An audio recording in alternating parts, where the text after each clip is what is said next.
This is Notes in the Margin, a podcast for people who are super excited about writing their non-fiction book, but perhaps, just perhaps, aren't quite doing it. If you always feel called to tile the bathroom or clean the toilet instead of writing your book, you are in the right place.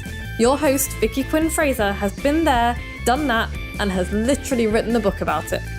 Join Vicky and her husband Joe as they make notes in the margin about creativity, writing techniques, publishing, and general shenanigans, and get tips and tricks to help you write your book.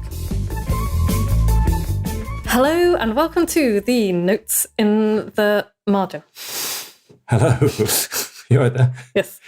No. Yes. I'm tired and excited. Okay. Why's that? Hello, and welcome to Notes in the Margin. My name is Vicky Quinn Fraser, and this is my trusty sidekick, Joe. Yes. That's my name. Yes. Did you forget? No, I was waiting for you to introduce yourself. Oh, right. Sorry. I thought you'd forgotten. No, I remember who you are. Yes, so we're very tired and very excited because we are flying to Canada tomorrow morning. Yes, indeed. And we haven't packed. No, but we have done pretty much everything else. Except the online check-in didn't work for me. No, because he looks dodgy AF. Which is great. So I'm all checked in. I'm going to Canada tomorrow. I might just be driving to Gatwick and back. No, you have to come. Well, if they don't let me on the plane, then I won't. Oh, they will let you on the plane. They better had. That'll be fine. I've spent a lot of money on tickets. So yeah, that's what we're doing. And I have spent the whole day cramming as many things in as possible. And now I just want to curl up in a ball with a warm towel over my face. But we have to pack a bag and cook and then sit. I'm going to be packing like tired and anxious, which means I'm just going to pack stupidly. Okay. So what are we talking about today? What are we doing? What's happening? Well, we're talking about self-publishing and epic snobbery. Okay. But we'll come to that in just a moment, because what are you reading, Joe?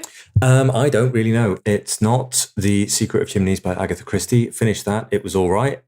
Felt like it was a bit formulaic. What am I reading? I'm reading the Story of H, The Adventures of H. Oh, yeah, you said it was really sad, didn't you? The Adventures of H. I think you might be thinking of The Strange Adventures The Strange of H. Adventures of H by Sarah Burton. Oh, there you go. And it kind of looks like it's going to be kind of nice, and it's really not. Well, it might have a happy ending, though. Many of her strange adventures involve not good things. Oh. Well, maybe that has a happy ending. Because it says, the description I just read said enchanting. Yeah, enchanting. I mean, you know. I'm just kind of reading. Orphaned young, H is sent to live with a doting aunt in London. H's life is a happy one until her lecherous cousin robs her of her innocence. Is that a way of saying he raped her? Yes.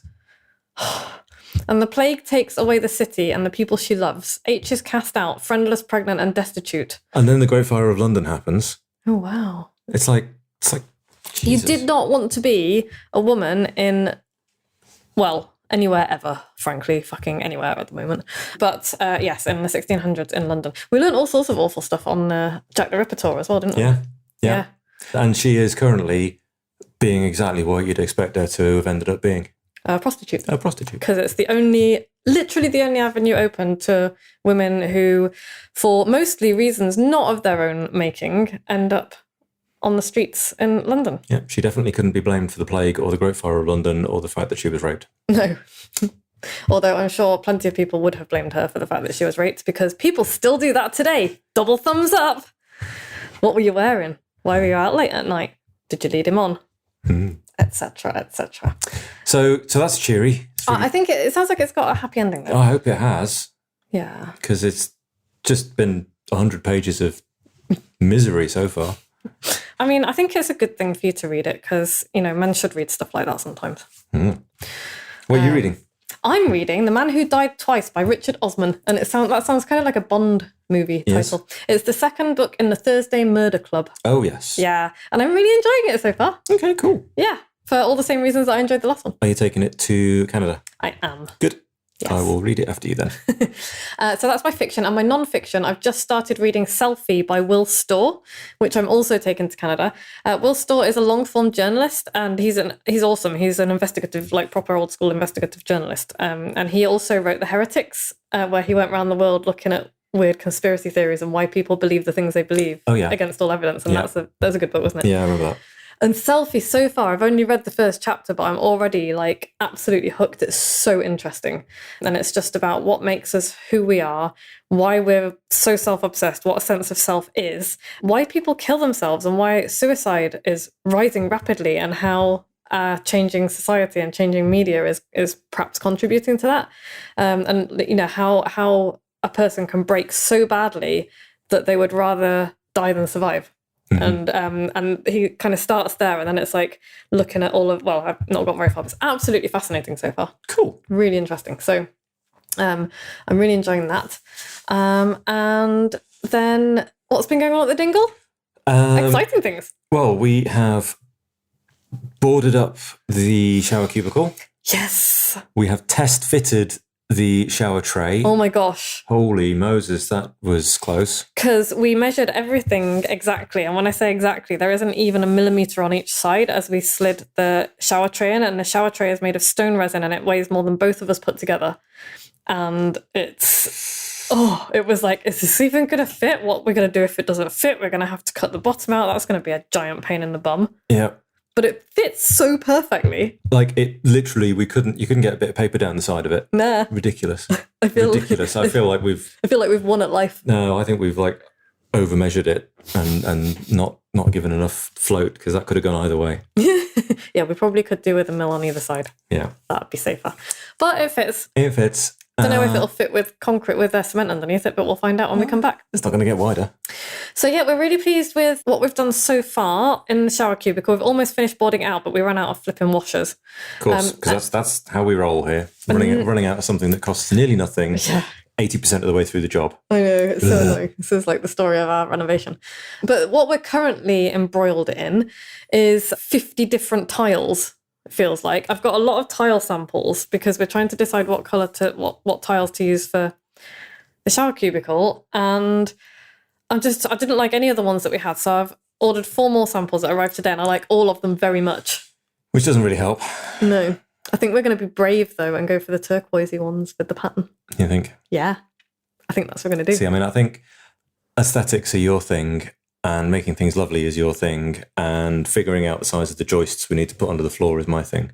So together we make a good team. I'm quite happy to go with your choice, and then when it looks a bit weird, I'll be like, yeah, that was Vicky's choice. It's not going to look a bit weird. You have said really nice things about me in the past. I think you said something along the lines of, I'm always boggled by how you can turn, like I can't see it, and then you do stuff and then it looks amazing. Yeah, thanks. That's true. I mean, I do accept that. I understand that, and I believe that. But the aesthetic decisions are yours. Not all of them. That's not true. Wow. So you have aesthetic. Anyway, what's going on? What are we talking about? We are 8 minutes in. Yes. So we are talking about self-publishing and epic snobbery, right? Self-publishing, epic snobbery. So there, I read, I'm always reading articles on publishing and writing and stuff like that because it's literally my job. And so I read an article a while ago, and it is an article from a few years ago, but I can't see any, but I've read other stuff by this author and I can't see any evidence that she has changed her mind, or she hasn't written it out loud anyway, if she has. So I'm not going to name her. Right. Because I'm not mean.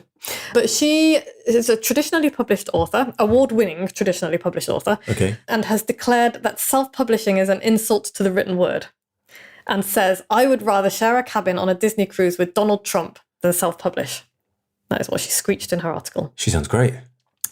So, yeah, and I was just like, I massively rolled my eyes and then was like, what the fuck? And then I read the rest of the article, and it is full of outright nonsense about self-publishing and just also misconceptions about it as well. And so I just wanted to like yeet some stuff out of it and rip it to bits, because one of the other things that she says is to get a book published in the traditional way and for people to actually respect it and want to read it, you have to go through the gatekeepers of agents, publishers, editors, national and international reviewers. These gatekeepers are assessing whether or not your work is any good. This is true as far as it goes. What she doesn't say is that those gatekeepers are assessing your work through a massive lens of bias and subjectivity, because these are usually all the same type of people. They're also a business. They're also a business. After their own gain. Yes. And they miss out on a lot of stuff, because you could say they're a business and they're going for stuff that they know will sell, but also by mostly publishing, straight white middle class people, which is still what happens, they are making an assumption that those are the only people who read, which is not true. They're just excluding an entire massive commercial audience. So even if they're not doing the right thing for the right reasons, it's like you'd at least think they'd want to make some bloody money out of it. So, and also assuming that your white middle class readership doesn't want to read anything by somebody who doesn't look like them. So yes, there is the business decisions, you're absolutely right, but some of them are poor business decisions through that lens of bias and subjectivity. So there's that. I have a problem with that, and we'll talk more on that next week. But the next thing she says that I take massive issue with, which is it's just patent nonsense. Good writers only, it's not nonsense, but her conclusion is nonsense. Good writers only become good because they've undertaken an apprenticeship. The craft of writing is a life's work. It takes at least a decade to become a decent writer, tens of thousands of hours. Yeah, that's fine. Absolutely. The implication that only traditionally published authors have been through that, air quotes, apprenticeship is ludicrous and untrue.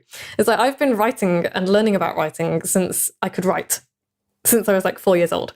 And yes, okay, not every self-published author has done, but an awful lot of them have. They've made it a life's mission.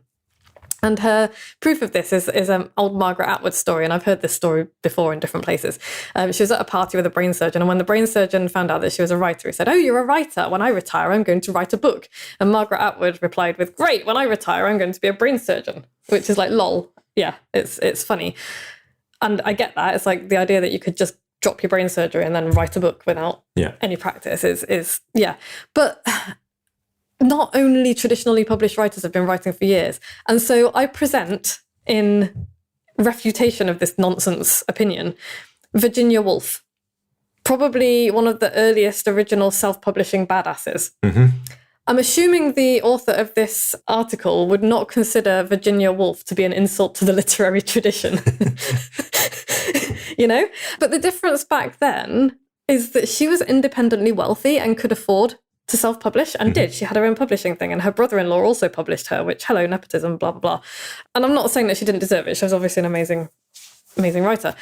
I think the thing is that now anyone can self-publish, and I wonder if maybe that's the problem.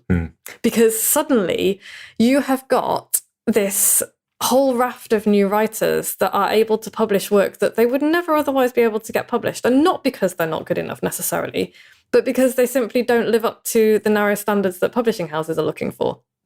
And so if your only standard of whether or not you're a good writer is whether it's gone through the traditionally published gatekeepers, then of course you're going to be butthurt if self-published authors are doing well. But let's take Mark Dawson as an example, shall we? Hi, Mark. Hi, Mark. Whose podcast I have been on. And, he's not traditionally published. I think he tried to get traditionally published, I think, and got rejected. He's now a millionaire through writing his thrillers and his mystery books, and he's self-published them all.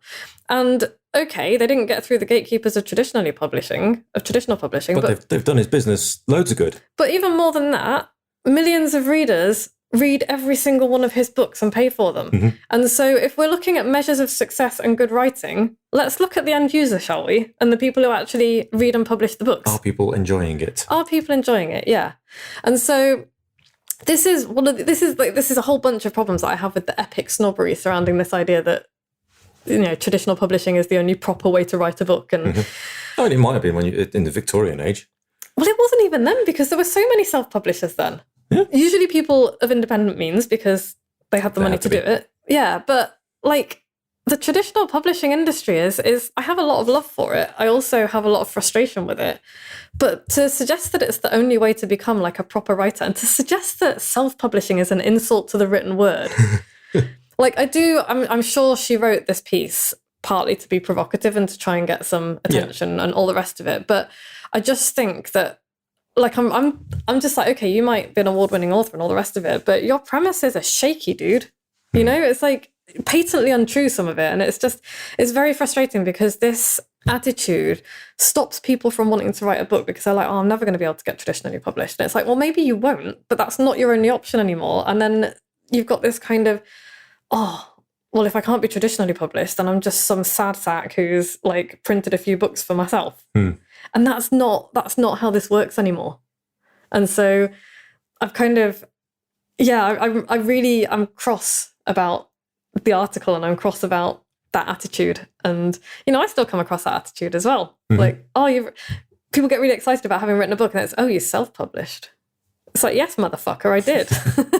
And, by any measure of success, I'm successful because the people who read my book love it. Changes their lives. So I'm good with that. Thank you for coming to my TED Talk.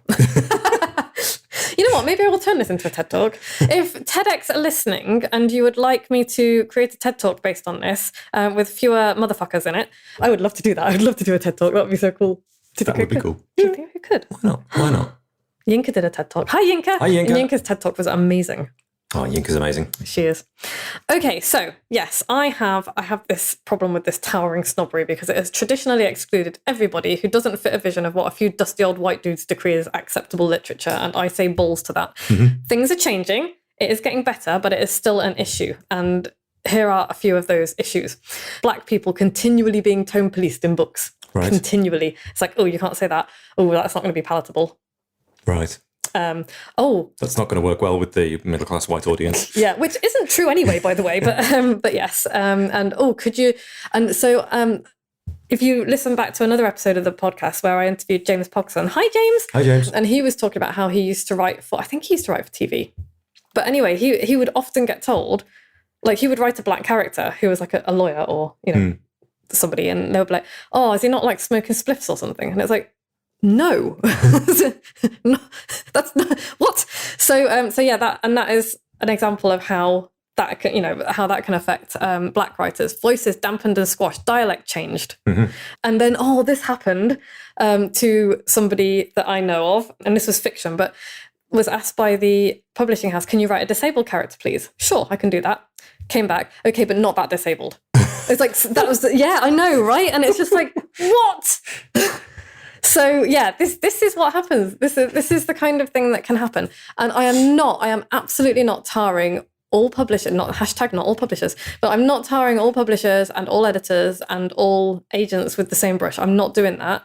But this happens still in the traditional publishing industry, and it will not happen in the self-publishing industry because by its nature, it can't.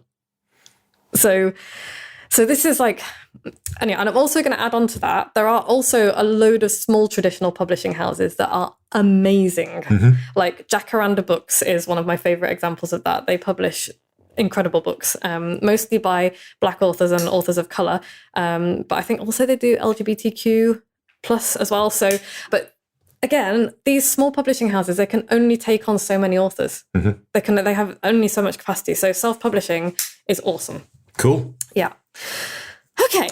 Should we do a few pros and cons of traditional publishing and self-publishing? Because I think that might be useful for people. Okay. So pros and cons of trad publishing. Trad publishing. Traditional pros and publishing. Cons. Yeah. Do you wanna do? Should we do one each? Okay. Yeah. Go on. So a pro is they will take all of the financial risk. Yes. So, which means that they will pay editors, proofreaders, they will pay you in advance. They will pay cover designers. They will pay printing costs. They will pay some of the marketing, and we'll come back to that. But yeah, all of the upfront financial risk is theirs, and that is a big pro. Yeah. Another pro, they have so much expertise in editing, cover design, layout, book marketing, distribution. They know the industry inside out, obviously. So they've got all of that expertise and they can bring all that together. With the caveat, with the editing, with the caveat that, you might lose your message. Lose some control of what you want. Yeah. Another pro, they'll take care of the distribution. They will deal with bookshops. They'll put it on Waterstone's shelves. Yeah. Yeah, so if you want your book in a brick, if you want for sure your book in a brick, well, not even for sure because nothing is for sure, but if you want your book in a bricks and mortar bookshop, then it is a lot easier to do that with traditional publishing. Not going to lie. Another pro is the kudos. Yeah, and when you're drinking your martini in somebody's party, you can be like, oh, yes. And published by Penguin. And then you can be really snooty and snobbery about self-publishing. Yeah. You can be that person. Well, you see, there is still a kudos to being traditionally published because of the above snobbery. And, if Penguin, I've said this before, if Penguin knocked on my door, I would bite their hand off. Sure. I would, for the right book. But it also gives you access to awards and bestseller lists if that's something that's important to you. And I'm not sneering at that. It's important to some people. That's fine. I'm just going to point out that Audible did knock on your door a while back and you did bite the Write hand them a off. book. Yeah, I did. Totally did.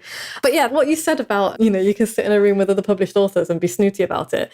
All of the examples that the writer of the article that I've been ranting about mentioned was like, oh yes, all of the authors that I've spoken to, they're all traditionally published authors and they're all butthurt about self-publishing. And so that's quite telling. And also all of the handful of books, I think she said possibly up to a dozen self-published books that she had read, were all terrible. And I was like, I've read a shitload of self-published books that are amazing. And I've also read a shitload of traditionally published books that are crap. So there's also that. Anyway, so yes, let's go on to the cons of traditional publishing. Okay, con number 1, you give away all of your rights to that book. Yes, you do. I mean, it's not so much give away, you sell it. You sell the rights to that book. And I don't think most people realise that. I don't think they realise that.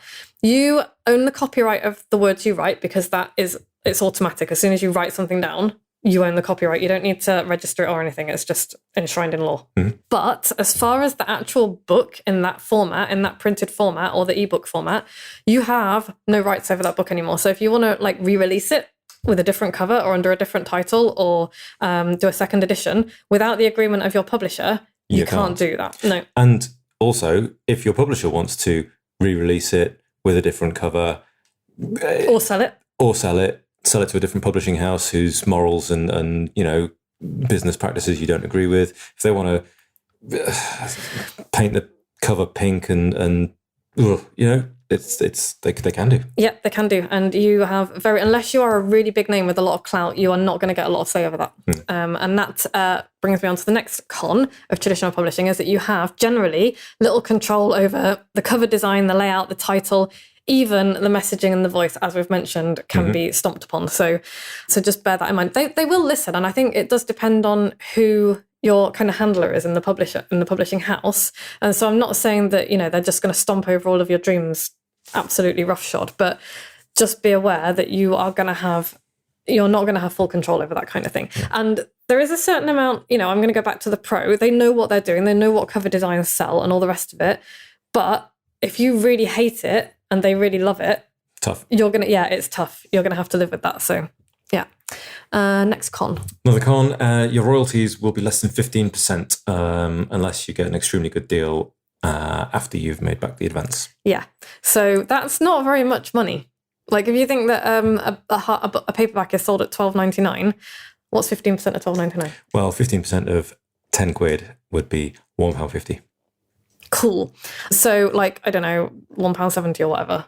That's what you'll get from each sale of the book. And so bearing in mind that most books don't sell more than about 2,000 copies. They really don't. Right. It's not a lot of money.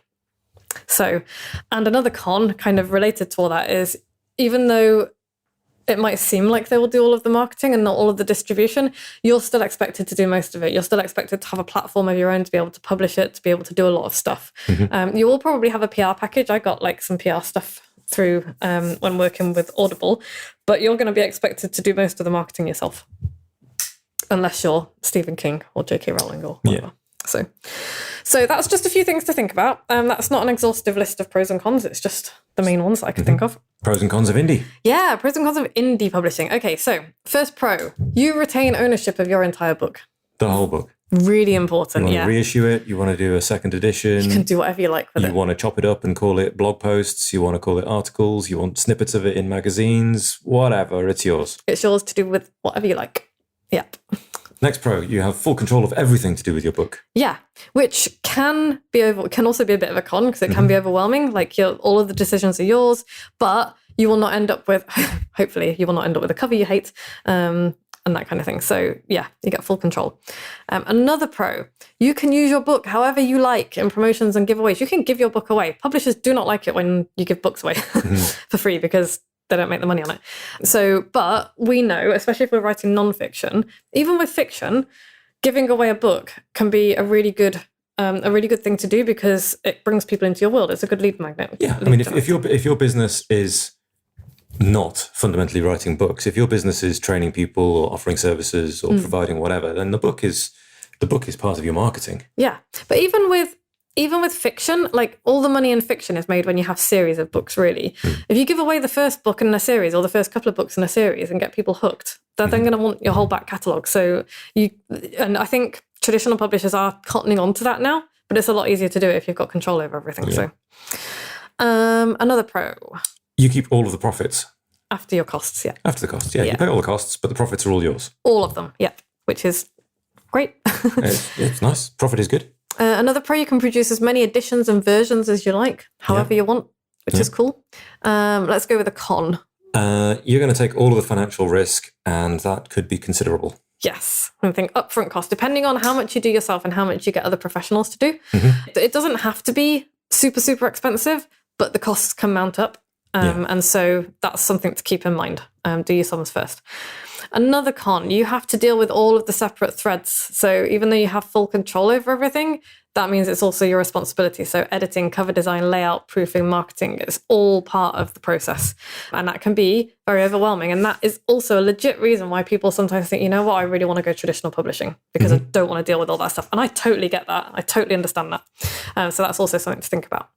And finally... Last con, it's your headspace. You're driving the whole thing. Have you got the energy? Have you got the time? Can you do it? Yeah, because even though I will, say again and again and again that books are not written in isolation, no book is written in isolation, you're still ultimately, if you're not being traditionally published, you're the one who's driving the whole thing. You haven't got a publishing house banging on your door saying, come on, where's this manuscript that you promised us? Chapter 3?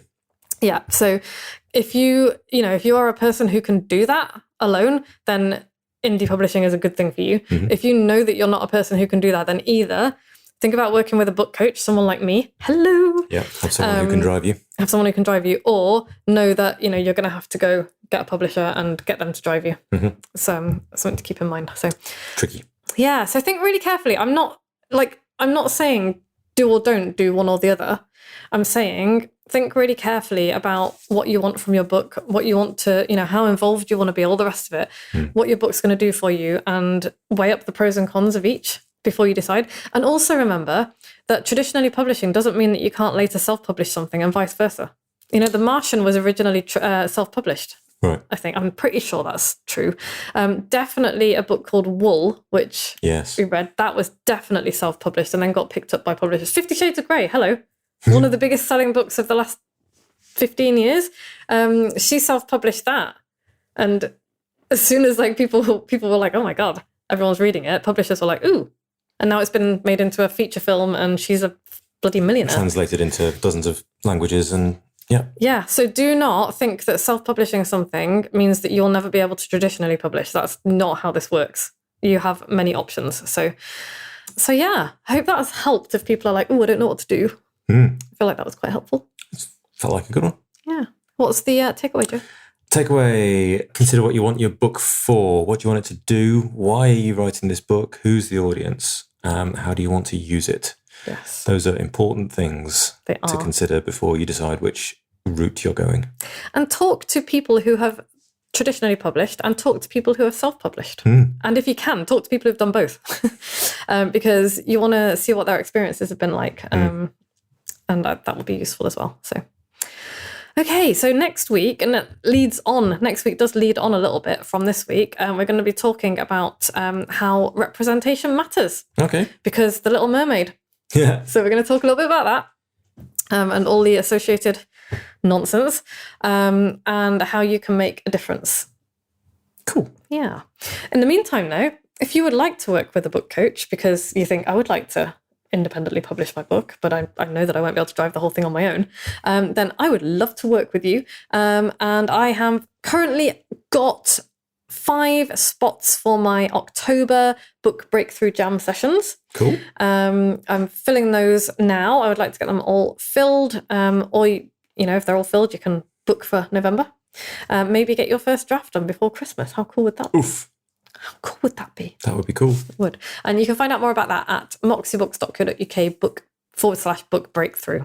You can get the free writing prompt calendar to get you into a habit of writing. That's at moxiebooks.co.uk/calendar. Yeah. It's a month's worth of writing prompts that give you a reason to sit down and do something. Totally free. And they're not just like bullshit writing prompts either. They're interesting questions and random questions and funny questions and thoughtful questions. And there's a plan. It makes you think. Yeah. And if you've listened to every episode, then email me with your address and I will send you something daft. And if you like this podcast, go to iTunes or wherever and subscribe because it helps us climb the rankings. And actually, the best thing you could possibly do, apart from leave us a really good 5-star review, is share this podcast with someone who you think will enjoy it and find it useful. If you tell one person and then they tell one person and then they tell one person, then maybe by the end of October, we'll have 10 listeners. Yeah, that'd be amazing. I know we have more than 10 listeners. Right, so I think that's all. Okay. Anything else to add? Not really. And if you have any questions about writing, creative writing, non-fiction or self-publishing, please get in touch, ask us, because we'd love to answer them on the show. Yeah, fire them away. Vicky at moxiebooks.co.uk. Cool. Yes. Right. Thank you to Podfly, as always, for making us sound more professional than we are. Thank you to Joe for being my trusty sidekick. Thank you to Harriet for always keeping me on track and being amazing. And thank you to you, dear listener, because without you, we would just be screaming into the void. Bye. Bye. Thanks so much for listening.